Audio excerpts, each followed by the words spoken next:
What is the difference between long-form storytelling, like a manga series that runs hundreds of volumes, versus an American comic that lasts only a 6-issue arc? Or a TV series that runs 7 years versus a feature film that's only an hour and a half? How do you sustain a long-running series? Hi, I am writer and artist Dan Finley, and this is The Story Grind, a show where we look at storytelling so we can become better storytellers. On today's episode, we're studying the first chapter of Volume 1 of Chainsaw Man from Viz Media and Shonen Jump. If you like getting into the weeds on the craft of storytelling and trying to get better at it, please like, subscribe, and hit the bell icon below. Okay, for those who don't know, Chainsaw Man is a horror manga coming out of Japan and has been turned into an anime. The comic started off being released on a weekly basis with an average of 15 to 20 pages a week, which is kind of insane. You can compare that to American comic book artists who generally churn out about a page a day.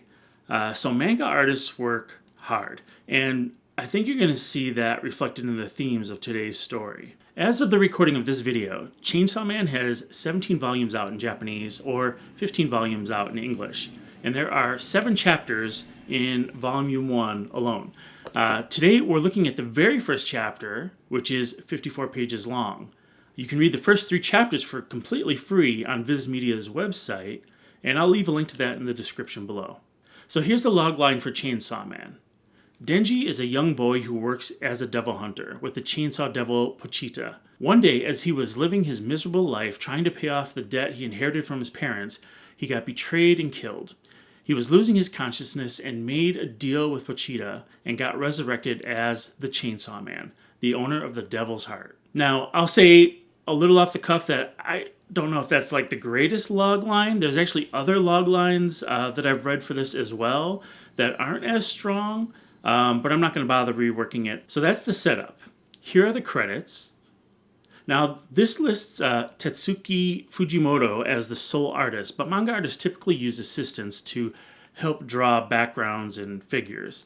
It helps them with that very rigorous drawing schedule that they have. One of his assistants even goes off to create his own manga called Dandadan, which I am also really enjoying right now and I would highly recommend. You'll notice as we go through the story, the page count is very different than your typical American comic book, which tends to be around 24 to 28 pages per floppy, versus Chainsaw Man's first chapter, which is 54 pages.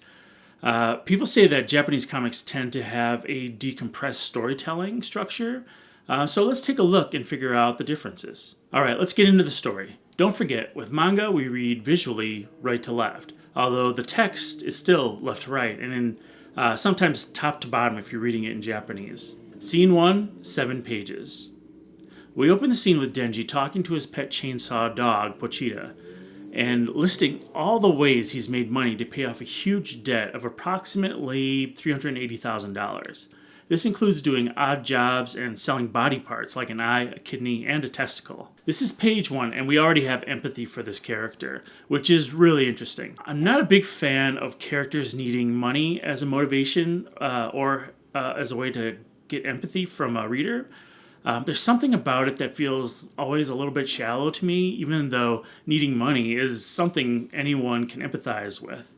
But this situation is a little different. Denji is selling parts of his body to pay off a debt, and that somehow makes it more personal to me. It makes me think, what kind of situation will I need to be in to sell parts of my body? And that's a really great way to ground a character's monetary desire. Some of the other ways he makes money is by using his pet chainsaw to kill demons. So here we go, we're world building. We've got a cute dog-like creature with a chainsaw for a nose, and it's being wielded by Denji to take down a crazy-looking tomato demon. Denji kills the demon and earns about $4,000, minus the debt owed to his mob boss and other expenses. So after that, Denji has a whole $18 for himself to eat for the month. His meal for the day will be a single slice of bread. The mob boss and driver chat about Denji. We find out that this debt isn't even Denji's debt, it belongs to his dead father, and Denji is being forced to pay it back to the mob. The driver taunts Denji, calling him a dog, and dares him to eat a lit cigarette for $1. And, of course, he does it. Denji being treated as or worked like a dog is a running theme in this chapter. Scene 2, 11 pages long. Denji eats his slice of bread in his rundown shack and shares his dreams with Pochita. One day he wants to get rid of his debt, eat bread with jam, and hug a girl. This is important. This dream sets up his goals for the story. He falls asleep and we get a dream-like flashback. A younger Denji is at his father's grave, and the mob boss says that Denji better pay back his father's debt or they'll kill him. The mob boss takes off, and we see Denji's first meeting with Pochita. Pochita is ready to pounce on him from behind a tree. Denji tells the demon to kill him and get it over with. He's dead anyway, but Pochita is injured and is going to die soon too. Denji offers his blood to save Pochita's life, and in exchange, they'll work together as devil hunters. So this is our save the cat moment. Denji could have run, he could have fought, but no, he's made this choice that reveals his character. He chooses to save the demon's life and, in turn, save his own. The choice tells us that Denji is a good person, and it's some insight into his character. Denji wakes from his dream and can't fall back asleep. In sort of a strange move, the creative team reiterates Denji's dreams. He wants bread and jam to flirt with a girl and to fall asleep in her arms. Then Denji coughs up blood. Apparently, his mother had a heart condition and died coughing up blood as well. So things are not looking too good for Denji right now. In fact, I feel like this moment, which I assume was to create more empathy for the character, and it's starting to feel a little like it's forcing the empathy or trying a little too hard. It's right on the edge for me, and I think it's because I'm already empathizing with the situation, and this is just overkill. Scene 3, 8 pages long. The mob boss knocks on Denji's door. He's got another demon-killing job for him and drives Denji to our warehouse. The boss says that they're grateful to Denji. He's an obedient dog, but his problem is that he hates dogs. A thug comes out of the darkness and stabs Denji and Pochita from behind. The mob boss says they also made a deal with the devil, and this devil, who calls himself the zombie devil, wants to kill all devil hunters. As Denji is chased by the Yakuza zombies, he says, "Just dreaming of a normal life was enough for me. Do I not even get to have that much?" This is an important statement in the spine of the story, and we'll take a closer look at that later on. Eventually, Denji is caught, killed, cut to pieces, and thrown in a dumpster. Alright, scene 4, 11 pages long. In the dumpster, Denji's corpse drips blood across Pochita's face. Now we're in another flashback where Denji and Pochita are cutting down trees together. Denji says that if he dies killing devils, Pochita will be one of his greatest regrets because he's worried he'd starve. But he's heard that devils can take over a dead human body, and if he dies, he wants to give his body to Pochita so he can live a normal life. There's a great shot of a flower that is sort of living off of a cut down tree as a sort of visual metaphor for the relationship that Denji is talking about. Back to present day in the dumpster, Pochita reassembles Denji's body and merges with it. Now we're in some strange liminal state where Denji is alive and talking with Pochita, asking him if he took his body like he promised. Pochita speaks and says, "I've always loved listening to you talk about your dreams. This is a contract. I'll give you my heart, and in exchange, show me your dreams." Denji comes back to life and is healed. Even his missing eye has returned. But he has a strange cord coming out of his chest. So this is our inciting incident. This moment where Pochita merges with Denji alters the course of Denji's life in a lot of ways, and we're about to see how. Scene 5, 11 pages long. Denji resurfaces and the zombie devil is in shock. He orders the zombies to eat Denji. We get this really interesting, heartfelt thought from Denji, saying, "The mobsters already had plenty. How come they wanted an even better life? I should have been happy as long as I had Pochita, but I still dreamed of a better life." Zombies swarm Denji as he pulls the cord in his chest. We get our first reveal of Denji after he's transformed into Chainsaw Man. So here we go. Great image, great character design. I really love this. Those chainsaw arms look a little painful though. Denji fights his way through the zombies, and he knows that if he kills every last one of them, he'll no longer have a debt to repay. And that's exactly what he does. Scene 6, 6 pages long. 3 mysterious figures appear in the aftermath. They're from a government organization called Public Safety, and they've come to kill the zombie devil, but Denji has already done it for them. Their leader, Makima, can smell that Chainsaw Man isn't human or devil. Chainsaw Man faints from exhaustion into Makima's arms, and the Chainsaw Man facade melts away and reveals Denji underneath. Makima gives Denji two choices: to be killed by her as a devil, or to be kept by her as a human. She says, "If you're my pet, I'll give you food." Denji asks what he would get for breakfast. She says, "Bread with butter and jam." Denji says, "A dream come true." And with that, that is the end of Chapter 1 of Chainsaw Man. The creative team has already resolved what the main character wants. He's out of debt, he's hugged a girl, and he has the promise of food if he works for Makima. I mean, the story could really end right here, and I think it would be fine. But what keeps this story going?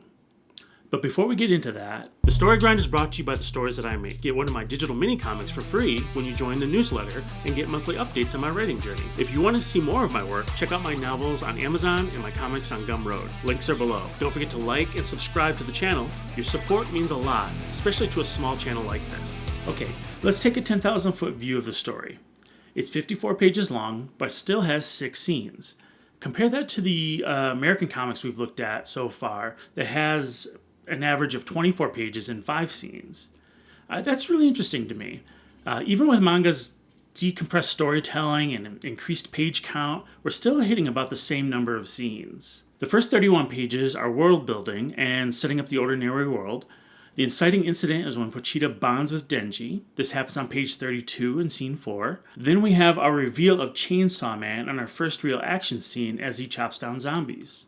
In the last scene, Makima shows up and forces Denji to take a job working for her in the public safety department, killing devils, and sets us up for the beginning of the second act. The rest of the series is about Denji fighting the featured devil of the moment, but eventually evolves into an ensemble cast of weirdo devil hunters, and that's where it actually starts to get really interesting for me. As of the recording of this video, they've released 196 chapters, and I think the new arc is about to start. So how do you sustain a long-running series like this? Something that will last volumes and keep people coming back for more. What separates this type of storytelling from a standalone story? As I was thinking about this, I remember 2 stories that would be perfect examples for this. The first is a TV show called The Good Wife with Julianna Margulies. I know it's a weird example, but stick with me here. This show actually has a lot in common with Chainsaw Man. The whole premise is that Julianne's character, Alicia, is the wife of a politician who's been caught in a cheating scandal, and Alicia is the quote-unquote good wife who stands by his side to help him save face and his career. She quickly realizes that she needs to stop being the stay-at-home mom and get her career back as a lawyer, and gets hired by a law firm at a low level. The rest of the show is a legal procedural where, similar to Chainsaw Man's Monster of the Moment, they solve a case per episode, while Alicia tries to readjust to working life and a cutthroat working environment, among a bunch of other things. In a similar way, this show becomes an ensemble cast that can get really funny at times. What I like about this example is that the title of the show gives us the long-running dilemma of the main character that carries us for 7 seasons. Alicia is the good wife, or the good person, in a terrible world, and what she needs to eventually learn is to stop playing that role. And that's interesting because she's the main character. We want her to make the right decisions. We want her to be the good guy, but she will keep failing if she continues in that role. But we also want her to stand up for herself and find the confidence to gain agency for herself. And that right there, I think, is what separates a long-running series from a standalone or short story, or a feature film from a TV series. The character has a long-running dilemma they need to solve, but it's not quite attainable. So let's go back to Chainsaw Man. So the story shows us what Denji wants. He dreams of getting rid of his debt, getting good food, and to be hugged by a girl. By the end of the chapter, he loses his debt, gets hugged by a girl, and is promised all the food he can eat if he works for Makima. So how does this story keep running for another 196 chapters? Because there's a long-running goal, a hidden goal, that he's mentioned in the story. Did you catch it? Before I say what it is, let's bounce over to the second example I mentioned. In this example, the creative team actually allows the main character to obtain their long-running goal, and it actually kind of kills the series in the process. For this one, I want to take a quick look at the US version of House of Cards with Kevin Spacey that appeared on Netflix back in 2013. If you're not familiar with this show, Spacey plays Frank Underwood, a congressman who is passed over for promotion when the new president is elected.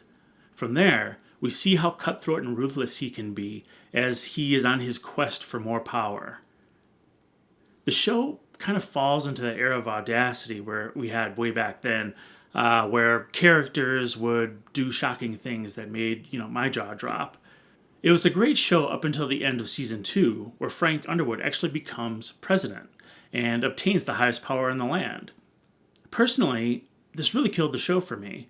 I was coming back to the show to see how far Frank would go in his quest for power. Now, the show runs for, I think, 4 more seasons after this, short seasons, mind you, and I heard they eventually kill Frank off, and maybe his wife becomes president. I'm not even sure. I didn't actually follow along after season 2 for very much longer.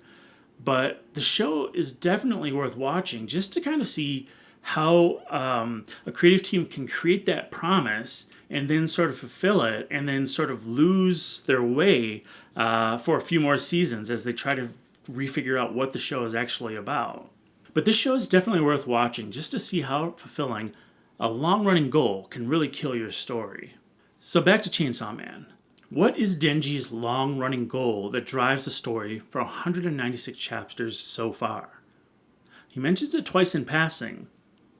He wants to be normal. Touching a girl and eating real food is a part of that goal, but the ultimate goal is to have what he perceives is a normal life. That's really interesting because think about the world Denji is in. He lives in a world where devils and demons walk around killing people. He has a chainsaw devil in his chest working as a heart. He can transform into Chainsaw Man at the pull of a cord. When will this guy ever have a normal life in this scenario? Never. Or at least it won't happen until the creative team wants it to happen. And I think that's what makes this story a great example of a long-running story. Is his goal of having a normal life attainable? It feels like it's within arm's reach. There are steps he can take to get there, so there's a way to give the reader progress without fulfilling that goal. What's also really smart is that the creative team brings in a cast of characters that complicate Denji's life even further while still putting him on a path of normalcy. But there has to be some way for Denji to obtain normalcy, and the creative team hints at it. I predict, or at least hope, that this is how the story wraps up. The creative team has already given us some insight into how Denji will have a normal life. He says, "These guys already had plenty. How come they wanted an even better life? Maybe I'm the same. I should have been happy as long as I had Pochita, but I still dreamed of a better life." It's like Denji knows that being normal or being happy isn't really attainable through physical means, but being happy is really about appreciating what you have. It's a state of mind. This is Denji's internal conflict.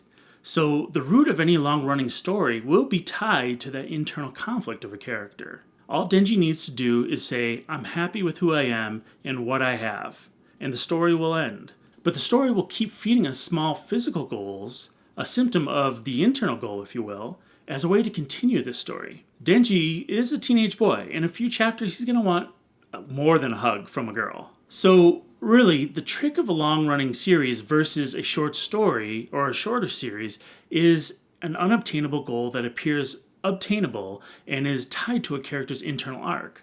This is frequently described in storytelling as what the character wants versus what the character needs. He wants the girl, he wants the food, but what he needs is to accept or be satisfied with what he has. And if you look at that on a human level, that's what we all need to some degree. Life is about the search for happiness, and in Denji's case, bread and jam wouldn't be so bad either. This is my interpretation of Chainsaw Man. What did you see in the storytelling? Please leave your thoughts and comments below. Again, I am writer and artist Dan Finley, and that's it for this episode of The Story Grind. If you like the show, please like, subscribe, and hit the bell icon, and share it with your friends. Thanks for watching, and I will see you next episode.